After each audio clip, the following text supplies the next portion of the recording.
월가지 썰 7편 내부자 거래 시작하겠습니다. 한국에서는 내부자 거래라는 것이 나쁜 일이라는 인식이 아직은 보편적이지 않은 것 같아요. 내부자 거래가 성립되는 요건은 첫째, 주식 가격에 영향을 미칠 만큼 중요한 정보일 것. 둘째, 공개되지 않은 정보일 것. 이런 정보를 토대로 주식을 사고 팔아서 금전적 이득을 취했을 경우입니다. 내부자 거래의 조항에는 모호한 부분이 있긴 하지만 사실상 아주머니들이 쉬쉬하면서 건네받는 정보나 친구나 지인에게서 받은 정보로 투자하는 것도 내부자 거래 범죄를 저지르는 것일 수 있습니다. 물론 어떤 식으로 그 중요한 미공개 정보를 접했는지, 몇 달이 건너서 정보를 입수했는지, 우연히 듣게 된 것인지 등이 고려되기 때문에 모호한 부분이 있습니다. 몇몇 이들은 내부자 거래가 뭐 그렇게 잘못된 거냐고 되물을지도 모릅니다. 누구에게 피해 주는 것도 없지 않냐고 할 수 있습니다. 피해는 분명히 있습니다. 다만 가랑비에 옷 젖듯 다수를 적시는 피해이기에 보이지 않는 것일 뿐이지요. 주식은 분명히 선물 옵션처럼 완전한 제로섬 게임은 아니며 모두가 윈윈할 수 있는 게임입니다. 그러나 제로섬은 아니더라도 한정되게 증가하는 파일을 가지고 싸우는 것은 동일합니다. 남이 가진 파일을 내가 가져가기도 하고 증가하는 파일을 소수가 독차지하기도 합니다. 그러한 게임에서는 규칙이 공정하게 지켜지는 것이 매우 중요하며 내부자 거래는 그러한 주식시장에서 반칙을 하여 부당한 이득을 취하여 남의 돈을 훔치는 일입니다. 내부자 거래가 죄가 아닌 세상을 상상해보면 왜 그것이 문제인지 알기 쉽습니다. 내부자 거래를 처벌하지 않는다면 상장된 기업들의 임원들은 전부 떼부자가 되었을 것입니다. 기업의 분기 실적이 좋으면 주식을 산 후 실적 발표를 하면 되고 실적이 안 좋으면 미리 팔거나 공매도 하면 되니까요. 정보를 미리 얻을 수 있는 불균등한 지위를 가지고 부당이득을 취하는 것입니다. 공공사업의 입찰에 비유한다면 공무원과 친분이 있다는 불균등한 지위를 이용해서 불공정하게 딜을 따내는 것과도 마찬가지입니다. 그것은 반칙이고 사기이고 절도이며 범죄입니다. 누구에게 피해 주는 것도 없잖아 라고 되물을 수 있는 이유는 이러한 행위는 누군가에게 100의 피해를 입히기보다는 사회 전체 구성원들에게 0.001씩 피해를 입히는 행위이기 때문에 살인이나 강도만큼 눈에 띄지 않기 때문입니다. 그러나 눈에 띄지 않는다 뿐이지 이런 행위들이 야기하는 직간접적 피해의 총합은 살인보다 결코 적다고 할 수 없습니다.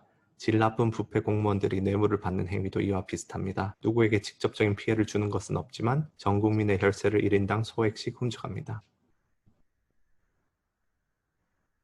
이러한 행위로 인한 결과 중에서도 금전적인 문제는 부수적인 문제입니다. 이러한 행위로 가장 큰 문제가 되는 부분은 사회 전반에서 파괴되는 신뢰 자본입니다. 신뢰 자본이란 쉽게 말해서 사회가 얼마나 공정한가에 대한 믿음인데 이것이 튼튼하게 구축된 사회에서는 모두가 사회의 공정함을 믿고 룰에 따라 페어플레이를 하는 반면 그 자본이 파괴된 사회에서는 규칙을 따르는 손해라는 태도가 만연합니다. 우리나라는 현재 신뢰 자본이 많이 파괴되어 있는 상황입니다. 너도 나도 좋은 학교 배정되려고 불법 전입하는데 안 하면 바보 아닌가? 너도 나도 레포트 검색해서 베껴서 내고 A 학점 받는데 나만 직접 레포트 쓰느라 시간 쏟아서 B 받으면 바보 되는 것 아닌가? 다들 봉사활동 확인서 허위로 작성해서 내는데 나만 정직하게 시간 채워서 봉사활동하면 바보 되는 것 아닌가? 그런 것들이 용인되고 만연한 사회. 신뢰 자본의 파괴에 기여하는 행위는 그 행위의 직접적인 피해를 떠나 2차, 3차의 가해와 그에 따른 피해를 불러옵니다. 이렇게 신뢰 자본이 파괴된 사회에서 기업 고위 임원들을 룸살롱에 데려가 접대하고 뇌물, 소위 떡값을 좀 줘서 정보를 얻어 주식 거래를 하면 한 달에 30% 수익 내는 게 우스운데 세상 어느 바보가 억대 연봉을 주며 통계 금융공학 박사들을 데려다가 열심히 퀀트 트레이딩 리서치를 해서 겨우 연 20% 수익률을 내려 노력할까요? 이런 세태에서는 퀀트 트레이딩 같은 산업이 발전할 토양 자체가 사라지고 미국에서는 이미 10년 전 버려진 퀀트 전략이 한국에서는 버젓이 4차 산업혁명의 인공지능 전략으로 둔갑합니다. C 대표와 제가 처음으로 부딪히게 된 것도 내부자 거래 때문이었습니다. 부산지부에 있던 시기의 일이었습니다. 하루는 부산지부 사람들과 Y팀장이 모여 감탄을 하고 있었는데 들어보니 그 이유인즉슨 대표가 사라고 했던 주식이 사자마자 30%가 올랐다는 것이었습니다. 저는 속으로 그건 그냥 대놓고 내부자 거래인데 라고 생각하며 이거 조심해야겠다는 생각을 했습니다. 잘못하면 보스턴에서 겨 묻은 개 피하려다가 똥 묻은 개 만난 격이겠다라는 생각을 하며 경계태세를 취했습니다. C 대표는 항상 고급 호텔로만 저를 불렀는데 홍콩으로 가기 전날 밤에도 서울의 칼 호텔에서 단둘이서 만났습니다. 제가 홍콩 지부의 5개년 계획을 작성했기에 검토하는 자리였는데 보고서에는 약 20페이지에 걸쳐 조직 구성, 비전, 성장 단계, 수익 목표, 리스크 관리, 종합 성과 목표, 개별 전략, 포트폴리오 관리, 확장 계획 등을 세부적으로 자세하게 그려놓았었습니다. 계획서를 읽는 둥 마는 둥 하던 C 대표는 그래서 1년에 몇 프로 낼 수 있어요? 라고 물었습니다. 트레이더는 절대 수익 퍼센트로 성과를 이야기하지 않습니다. 리스크를 많이 질수록 절대 수익은 많이 낼 수 있기 때문입니다. 그래도 저는 어느 정도 제가 감수할 수 있는 리스크 선에서 15에서 20%라고 답변을 했는데, 그랬더니 C 대표가 코웃음을 치며 아니 그걸로 도대체 누구 코에 갖다 붙여요? 라는 것이었습니다. 그래서 저는 그에게 레버리지 개념을 설명해야 했습니다. 레버리지를 늘리면 수익이야 높게 낼 수가 있다. 하지만 1년에 3, 40% 내려면 어느 정도 잃을 리스크도 감수해야 한다고 설명을 했더니 아니 또 그렇게 리스크를 지는 건 싫다고 합니다. 본인이 들었던 퀀트 트레이딩 이야기와 다르답니다. 그 이야기를 듣자마자 보나마나 저번에 룸살롱에서 여성을 껴안고 있던 T 부장이 이야기해준 모양이르니 했습니다. 리스크가 적게 수익률 3, 40%를 꾸준히 내는 방법이 존재하긴 합니다. 예를 들어 T 부장이 하던 차익 거래의 경우에는 속도 인프라를 갖추는 비용을 지출해야 하므로 리스크를 고정 지출로 바꾸는 것일 뿐이며, 그런 전략들은 전부 캐파시티의 문제가 있습니다. 즉 큰 돈을 운용하기는 힘들다는 것입니다. 또한 시장이 효율적으로 개선되면 금방 사라지는 수익입니다. 설명을 아무리 해도 알아듣지 못한 C 대표는 알았어요 라며 찝찝하게 만남을 마무리했고, 홍콩으로 가서 지부 설립을 하며 대기하는 동안 C 대표의 카톡 보이스톡 설교가 매일같이 시작되었습니다. C 대표의 화술이 여간 4차원인 게 아니라서 뭔가 혼을 빼놓듯이 동해 번쩍 서해 번쩍 하다가 우리 한번 잘해봅시다 라고 하면 그저 수긍을 하게 만드는 묘함이 있었습니다. 그러면서 오간 이야기가 월가 아저씨는 굉장히 자존감이 높고 그런 것은 좋은데 업계에도 훌륭한 사람들이 많으니까 서로 인맥도 쌓고 정보도 교류하고 전략 같은 것도 공유하고 하세요 라는 취지의 이야기였습니다. 아니 무슨 트레이딩에서 전략을 교류를 해 라고 생각을 했지만, 사실상 C 대표가 원했던 것은 퀀트 트레이딩 정보라기보다는 내부자 거래 정보였을 수도 있었음을 전 아직 눈치채지 못하고 있었습니다. 그러던 중 Y 팀장의 동태가 점점 이상해져 갔는데, 사무실에서 제가 Y 팀장의 자리를 지나칠 때마다 Alt 탭으로 얼른 화면을 숨기는 것이었습니다. 저처럼 어릴 적부터 부모님 몰래 스타크래프트 등의 몰컴을 하며 Alt 탭 실력을 단련해 왔다면 저에게 걸리지는 않았을 텐데, 그것이 부족했던 순수한 Y 팀장이었기에 저는 이내 그가 숨기고자 하는 것이 한국 주식거래 클라이언트 프로그램임을 알 수 있었습니다. 그때부터 저희 고뇌가 시작되었는데, 아니 이거 내가 명목상 홍콩 지사장인데 Y 팀장이 내 밑에서 엄한 짓을 하면 나도 당연히 처벌받는 것 아닌가 싶었습니다. 그리고 엄한 짓이 아니라면 알트탭 할 이유도 없고, 뭐하냐 물어보면 항상 C 대표님이 시키진 업무한다고 하는 걸 보면 C 대표에게 정보를 받아서 거래를 하는 것이 뻔해 보였습니다. 그래서 하루는 점심 먹으면서 제가 노파심에서 하는 이야기라고 하며, 한국에서는 정보로 거래하는 것이 대수롭지 않게 여겨지지만 미국이나 홍콩 같은 선진국에서는 즉각 구속되는 사유라고 말하며 떠보았습니다. 순진한 Y 팀장은 눈이 커지며 정말요? 라고 놀라다가 얼른 정신을 차리고 조심해야겠군요 라며 얼버무리고 말았습니다.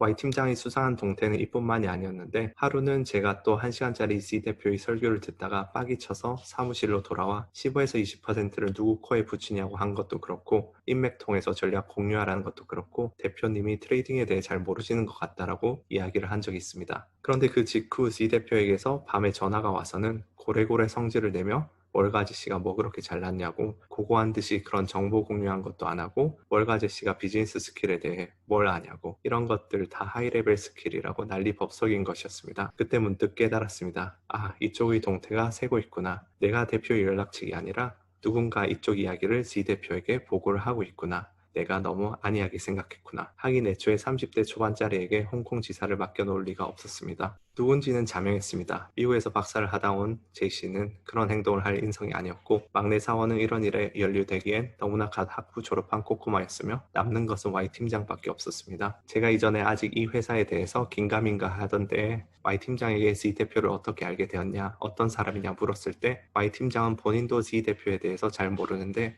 IPO 업계에서는 꽤 유명한 사람이라고 들었다고 했었습니다. 그때 그의 뉘앙스는 본인도 이 회사에 갓 합류한 사람이라는 식이었습니다. 이럴 거면 월가 아저씨와 같이 일 못하겠다고 화를 내는 C 대표의 목소리가 울려 퍼지는 수화기를 한 뼘 정도 뛰어든 채 저는 조용히 Y 팀장에게 분노했습니다. 좋고 순수한 사람인 줄 알았는데. 그래서 저는 Y 팀장의 문제를 어떤 식으로든 해결해야겠다는 생각을 하였습니다. 며칠 시간이 흘렀고 홍콩에서는 여름의 막바지가 끝나고 있었습니다. Y 팀장이 홍콩 지부 소속임에도 저 몰래 한국 주식 거래를 하고 있는 것 같다는 심증과 이쪽의 동태를 C 대표에게 보고하고 있다는 심증이 확신으로 굳어져 갔습니다.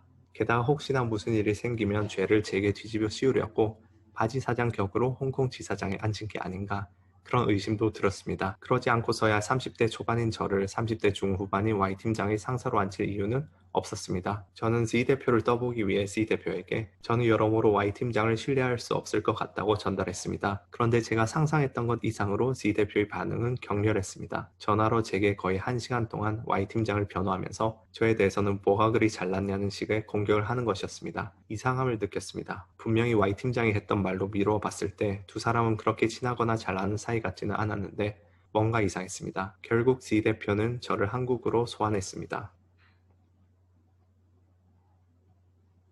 강남의 엄청 고급진 호텔에서 B이사와 셋이서 보자고 했던 기억이 납니다. 그 둘을 마주하기 전에 혼자 호텔방에서 기다리며 엄청나게 긴장을 했었습니다. 저보다 10살 이상 어른인 사람에게 당당하지 못한 것은 유교적인 가치관으로 키워진 제 유년기의 부작용인가 싶었습니다.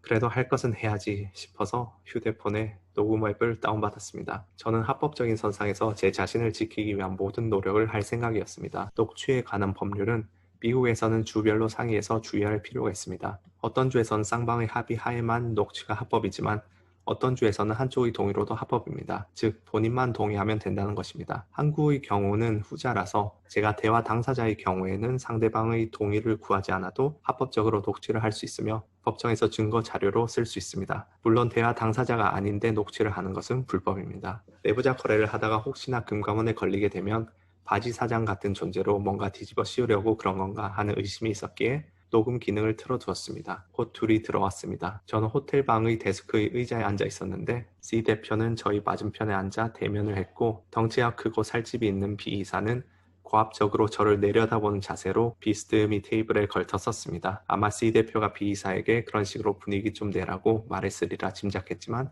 일부러 더 긴장한 표정을 지었습니다. 그 뒤 거의 장장 2시간가량 이야기를 나눴습니다. 실제로는 더 짧을 수도 있는데 제겐 그렇게 느껴졌습니다. 도중에 C 대표는 B 이사에게 나가라고 했습니다. 첫 번째 요지는 Y 팀장이 정말 좋은 사람이고 월가 아저씨 칭찬을 엄청 했다. 월가 아저씨가 홍콩 팀장 된 것도 Y 팀장이 강력한 추천이었다는 이야기였고 두 번째는 내부자 거래에 관련한 것. 저는 그냥 대놓고 물어봤습니다. 혹시 내부자 거래 하시냐고. 저는 그런 것 하지 않으니 Y 팀장이 그런다면 같이 일 못한다고 했습니다. C 대표는 당황한 듯 너털 웃음을 터뜨리면서 아니 뭘 그런 것을 하냐고 그리고 내가 금감원에 국회 관련 자료도 준비해주는 사람인데 무슨 지금 금감원 걱정을 하냐고 했습니다. 어쨌든 강력히 부인하면서 걱정하지 말라고 하는데 제가 더 이상 어찌할 여지는 없었습니다. 그의 4차원 화술에 한 번 더 휘둘린 뒤 마지막에는 이 호텔 월가 아저씨를 위해 준비했으니 잘 즐기다 가라고 하며 떠났고 저는 우두커니 방에 남게 되었습니다. 언제나처럼 어안이 벙벙한데 해결된 것 같으면서도 찝찝한 기분이었습니다. 인간관계가 찝찝하게 남아있는 것보다 사람을 불편하게 하는 것은 없습니다. 결국 이쪽에서 해결이 되지 못했구나. 이쪽에서 해결이 안 된다면 저쪽, 즉 Y팀장 쪽에서 해결을 해야겠다고 결심을 했습니다.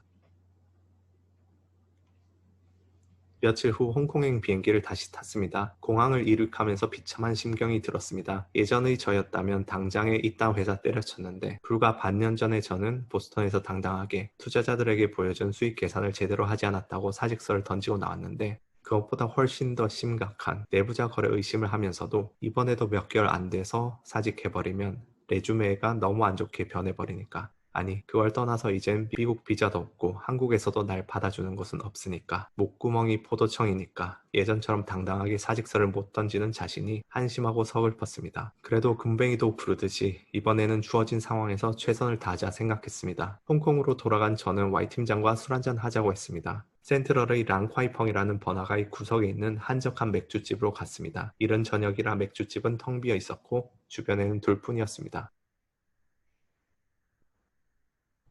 Y 팀장은 항상 테이블에 휴대폰을 뒤집어 놓는 습관이 있었는데 이젠 그것마저도 의심스러웠습니다. 맥주를 시키고 안주를 시키고 정적이 조금 흐르고 제가 대뜸 물었습니다. 혹시 지금 녹음하고 계십니까? Y 팀장은 눈에 띄게 당황을 하면서 자신의 폰 액정을 보여주었습니다. 전혀 그렇지 않다고. 그러자 저는 C 대표님과 이야기를 나눴는데 여러모로 찝찝한 것들이 해결이 되지 않아서 아마 그만둘 수도 있겠다는 이야기를 하였습니다. 그러자 Y 팀장은 땅이 꺼지도록 한숨을 푹 쉬면서 제가 정말 죄송하다고, 이건 정말 월가 아저씨와 저만의 비밀이라고 하며 이야기를 꺼내놓기 시작했습니다. 그 내용은 가히 충격적이었습니다. 다음 시간 월가제설 8편에서 이어집니다. 감사합니다.